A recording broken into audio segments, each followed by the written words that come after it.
What's up, guys? Welcome to Daily Dose of Reddit. This is your host, Captain Zach. That's right, I listen to y'all. And today's subreddit is r/PettyRevenge. Alright, this story's called The $250,000 Pen. One of my best friends, Alex, was a staffer in state legislative office. His boss was head of a key Senate budget committee, so there were always people coming to solicit her support for a particular project or grant or whatever. Someone representing an arts program that was looking for a $250,000 grant is waiting. I'll call her Lobby Ann. She comes up to the reception desk and asks for a pen. The senator keeps giveaway pens with her name on them in stock, reasonably nice ones, so Alex reaches over to the can where the pens are. Lobby Ann asks something along the lines of, "Well, then the senator will know that I showed up without a pen." So what? She looks across the desk. Alex has some work spread out with his own favorite pen, an expensive one with lapis inlay, and engraved with his name and term of office of a campus organization. Lobby Ann reaches over, snatches it up, and drops it in her purse. Alex, who is a very polite person, is completely gobsmacked and then tells Lobby Ann that's his personal pen and not up for grabs. Lobby Ann gives him a contemptuous look and refuses, very rudely. One of the sad and funny things about this story is that she uses a slur that Alex was not sure was a reference to his heritage or his perceived sexuality. Oddly enough, given the nature of the stolen object, either slur ended with ink. Alex, confused and deeply upset, sits back down while Lobby Ann flounces back to the waiting area. In a few minutes, the senator comes out to get Lobby Ann. As they're walking past Alex's desk, he stands up and says in a very clear voice, "I'm going to need my pen back." Lobby Ann stops in her tracks, as does the senator, and Alex says, calmly, "I may be a slur or a slur, whatever you want to call me, but that pen is precious to me. You stole it right off this desk and I want it back." The senator kind of gasps and says, "She stole your lapis pen? She called you a slur," and then turns to Lobby Ann, who is frantically fishing around in her purse and stammering something about just borrowing it, and says, "Give it back." Once the pen is back in Alex's hands, the senator says to Alex, "Come on back, I need you," and turns and walks into her office, leaving Lobby Ann standing there as the senator shuts off the inner office door in her face. Then, the senator picks up her purse, smiles a big, bright smile, and says, "Want Starbucks?" So she and Alex go out the side door and across the street. They could see the front door of the office from Starbucks. It apparently took Lobby Ann about 5 minutes to realize how bad she'd messed up, and that she was not going to see the senator that day or any day, and that the project she was going to ask for money toward was probably doomed as well. She lined up strong support in the House, so it might have made it through, though it was not the kind of project the senator favored. When she came slinking out, she almost certainly saw Alex and the senator sitting there drinking their drinks. Alex always ends this story with, "That was the best coffee I've ever had." Edits! And just a few questions that keep coming up. I have added in the fact that I should have clarified from the start, this was a state senator, not a US senator. I've worked in and around state politics all my life, and I forget to make the distinction. I should also explain better about the pen situation, and here I have to make a few assumptions. The pens in the cup on the counter were probably campaign swag, in the senator's campaign colors with her logo on them. Lobby Ann probably thought that meeting with a politician using a pen she'd obviously just taken looked bad. If that was the case, she was focused on a stupid detail that the senator almost certainly didn't care about. And anyway, the pens were there to be taken. Also, I kinda tend to doubt that she carefully evaluated Alex's pen, judged it to be valuable, and got covetous. Again, this is my guess. She just saw a pen that didn't look like a campaign pen, a blue pen with gold writing on it, and just grabbed it. Until she picked it up, she may well have thought it was plastic. Once she picked it up, however, it should have been obvious from its weight that it was not a cheap pen. I do not have a picture of the pen itself, don't even know if Alex still has it, but as I remember, it looks something like this. And then there's a picture of a pretty nice looking pen. Finally! People are expressing confusion over the description of the word twink as a slur. And to me, this is kind of a good thing because it illustrates how far and how fast we have come in terms of combating sexuality-based phobia. The point was not that she was calling Alex a particular kind of gay person, it was that she was calling him gay. If that was, in fact, the word she used. It might have been the other one. He's of Filipino-Japanese descent. At the time, working in politics in the Deep South, Alex, who was and is in fact gay, did not feel he had the freedom to be open about his sexuality. Today, he's holding down a pretty good state government position and is happily, openly married to a very sweet guy he met right after we graduated college and has been with ever since. For this guy to have gone from being scared to even say he's gay to being openly married is great, and it must have felt amazing to be able to do that finally. Also, don't steal someone's nice pen, because if someone has a nice pen, that means that they're a pen person, and pen people are crazy and weird. And if you take away their obsession, they will go crazy and weird on you. I don't understand it 100%. I'm assuming it has something to do with if your career involves signing things a lot and your signature carries a little bit of weight, then I guess I can kind of understand. But either way, it's weird, okay? And you just don't want that weirdness to target you. I used to work with a guy at the hotel, his name was Mr. Wesley, and he had a nice pen, and I just, picked it up to write something. I didn't realize it was his. He's like, hey, don't touch that pen. I was like, okay. He's like, I don't like it when people touch my pen. And I said, I can see that. But don't worry, he's like one of the nicest and most trustworthy people you will ever meet. His son was actually in the NBA, but he's retired now. But yeah, everyone in the community loves Mr. Wesley. Really cool guy, very nice, but weird about his pen. Alright, this story's called Pregnant Coworker Gets Her Just Desserts. So I work in this small, family-owned office that runs 24/7. There's about 25 employees total, but in the office there's only like 12 of us. The rest work off-site. There's a woman who works here, we'll call her Jill. Jill is almost 40 and has been there for about 10 years. For reference, I have been there for just over 4 years. Since I have been hired, and from what I hear, for her entire employment, she has never agreed to switch shifts with anyone. Not once. Not a single time has she ever done anyone a favor, no matter what. Yet, she has no issue with constantly asking other people to switch shifts with her. A year into my employment, my brother needed emergency surgery and I begged her to cover my shift the next day, and all she said was, "Sunday's my only day to sleep in. Sorry." I never forgot that. Whatever, she's not obligated to switch shifts. It's her prerogative if she wants to be universally disliked by our entire office.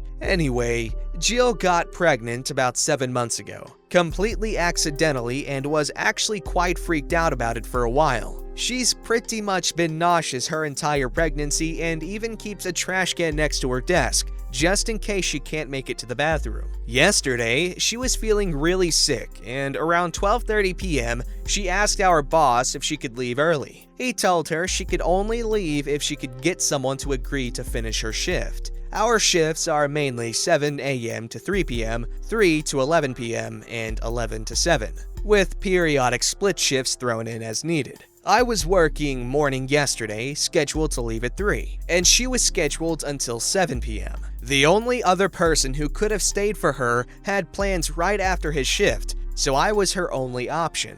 She waited until 2:45 p.m. and then sauntered up to my desk, puppy dog eyes fully engaged, asked me to stay for the rest of her shift because she was really feeling ill. Now, I'm on Reddit a lot, and I never forgot that post about the mean manager refusing to allow her employee to be at her dying son's bedside. There's a line in that text exchange that I loved and have been waiting for the perfect moment to use, and this was it. I swivel to her face, looking her right in her eyes, trail my eyes down to her bulging, unplanned, pregnant stomach, and pointedly say, "A lack of planning on your part does not constitute an emergency on my part," and just swivel right back and continue working without another word. It was Glorious. Her face instantly dropped. It looked like someone farted into her mouth the way it twisted. She didn't say a thing. She just waddled away back to her desk, absolutely furious. 15 minutes later, I stand up and loudly announce my departure and that if anyone needs me, I'll be at home taking a nap. You know what? That's some good stuff. I love the dramatic line you gave her. I've had bad coworkers. Actually, pretty much almost every single coworker I've had has been bad. I've had one coworker that's been reliable every single time we've needed him, even for things outside of work, like for freaking moving, and the move we had to do was insanely grueling. It was horrible. Anyways, great guy, Rafi. Love you, man. You don't know how many times I've had to do the overnight shift, which I liked because it was slower and, I could just play games on my computer all night and it was relatively okay. But it sucks because I want to get off work on time and it shouldn't be an issue to want to get off work on time. But I've gotten off work 1 to 2 hours late more often than I have gotten off on time. That's because coworkers partied too late into the night and couldn't wake up in the morning. My own dad wants to sleep in, and because I'm his son, I have to allow that. And the guy who is the freaking manager to the place literally showed up 3 hours late without calling or anything. It was insanely horrible. My point is, coworkers suck. This story's called Faked Proof That I Had a Flat Tire So That the Lazy People in My Group Project Would Have to Do the Presentation Themselves, Therefore Likely Will Fail. I'm in a class where a group research project or presentation is a huge chunk of overall points. Everyone knows in group projects you always have that one slacker who doesn't do anything that you have to compensate for. However, I got stuck with possibly the worst 3 people to be in a project with in the class. I did the entire research, presentation, poster boards, etc., among many other annoying things myself. I tried talking to them and telling them that they needed to put in their share of effort. Ignored. I'd send them tasks to do. Ignored. I tried to schedule meetings. They'd say they were coming and then leave me alone at the library. This happened from the get-go. It was abundantly clear that they expected everyone else to do the work, but everyone else turned out to be just me. Rule: we couldn't have things 100% memorized word for word, and we couldn't read off of anything. We had to actually know the subject. I was fully prepared to do most of the talking and even wrote down a small script for them and told them to know what to say during their part, at the very least. The night before, I told them we had to meet to at least go over the whole thing one time. Once again, none of them showed. At this point, I'm livid and decide they can just do it themselves, which means they'd get up there, not know a damn thing to say other than the small info I gave them, and couldn't even BS anything because they did no research. Thing is, if we miss without an excuse, we fail the project. If you have an excuse, you have to have documentation. I commute and live an hour away, so I decide that I'll conveniently have a flat tire right before class. Went out and actually bought a tire so I could have the receipt to prove it. Emailed the professor, who said I can present by myself during his office hours. Turns out, they completely bombed, and not only probably failed the project, but since they're bad students, might even make them fail the class. Edited to say, the professor stated at the beginning that we were not allowed to contact him about people slacking in the group, and said to work it out amongst ourselves. Said that we were adults and that he wouldn't even respond to emails about it. Wow. That professor literally does not care. I've always been the one to carry the group throughout projects, and I honestly didn't really mind it. I liked being the smart guy. It's fun, nice little ego boost. And, I was usually friends with people I'm in the group with. But I will say this, every time I'm in a group project with girls, the girls really like to contribute. Now, don't get me wrong, I'm not trying to be sexist and say that all girls are hardworking, but evidence speaks for itself, Alright guys, a little while ago I read a story called Screwed Out of My Holiday Pay Because We Don't Have Set Schedules. 3 months later, I used the exact same phrase to my boss when asked why I didn't come in when I wasn't on the schedule. And here's an update to the story called Update! screwed out of my holiday pay because we don't have set schedules. 3 months later, I use the exact same phrase to my boss when asked why I didn't come in when I wasn't on the schedule. Personally, I don't see the connection. I don't understand why they'd use two completely different titles, but here we go. Hello, all. As promised, my update to my post from a couple days ago, and this is a couple months old. Thanks to all for advice about the situation, things to consider, etc. Before work today, I had a follow-up interview yesterday for the new job I mentioned in comments and in edit. I was offered the position I wanted and was told I can start as soon as I want. I came into work today intending to work the shift today before leaving, as it's the last day of the pay period. When I got to work today, I clocked in and didn't see any managers or anything, so I started working.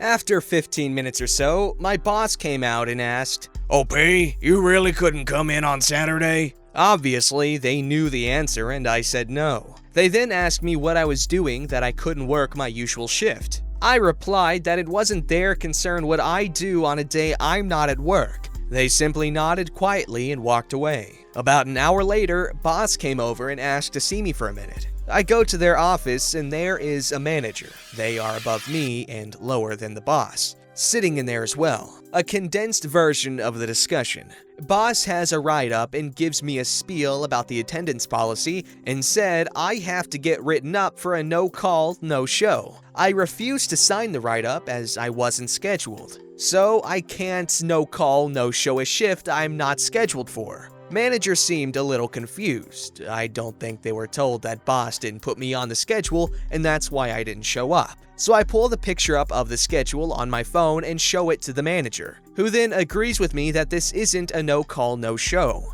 Boss said I know what my normal schedule is as a full-time employee, and so I should have clarified that it wasn't a mistake. I said it wasn't my responsibility to double-check the schedule they put out and reminded them that I was told my responsibility was to check the schedule every week because we don't have set schedules. Boss said something about for future reference about working my normal schedule, and I said okay and asked if I could go now. I debated whether or not to stay the rest of the shift before deciding to go ahead and leave. So I wrote and signed and documented a note saying I was quitting effective immediately, and I left it on the boss's desk and told a manager on my way to the time clock. This is the first and only time I've quit without giving a 2 weeks notice. Sorry, the ending wasn't more exciting, but I'm super excited to be starting my new job and am happy to have been able to share my story. The revenge was satisfying to me, and I'm glad to be starting a better job with a better environment. Thank you all for enjoying it with me. You are so welcome. Gosh, it's so nice to be appreciated. All the hard work I do to enjoy things with people. Nice. Anyways, that's a satisfying ending to a saga of things that happened. Okay, this one's called, My Roommate Will Jump Out of Bed and Run to the Shower When He Hears My Alarm in the Morning. My roommate enjoys nice, long showers in the morning using all of the hot water. I realized that he literally jumps out of bed and runs into the bathroom when he hears my alarm. I started putting my alarm on silent for a while, and this was working well enough, but I still missed my morning shower several times because of their unreasonable long showers. So I just started moving to 2 alarms, one alarm about an hour and a half before I normally get up. This has caused him for about 2 weeks now to get up really early, run the hot water out, and be out with enough time for it to be warm again. Small victories are nice. Edit. It is possible to run out of hot water. Really, who questions that? This is intended to be a lighthearted post, hence the petty revenge. My roommate is not a piece of crap and we've been friends since 8th grade. Everyone does things their roommate doesn't like, myself included. Despite what people seem to think, we do talk about house issues. Sometimes people forget or don't realize how annoying it is or what they're doing, which is why I petty revenged. See, that's nice. You can tell that that's a good friendship because they do things to each other, but there's not really any hard feelings. But seriously, running out of hot water when you're just trying to relax or something is like the most infuriating thing. except for things that are more infuriating, but I'm not gonna get into that because I don't want to think about things. But who here is like part of the quick shower gang? I literally only need like 2 minutes to get out of a shower, honestly. Just shampoo, and then while the shampoo's in, just put the body wash on, rinse, and then just get out. And I use this really cool like coconut and shea butter Cantu leave-in conditioner. It's really nice stuff, and it makes my hair really soft. Don't forget to like, subscribe, and hit that bell to never miss an episode.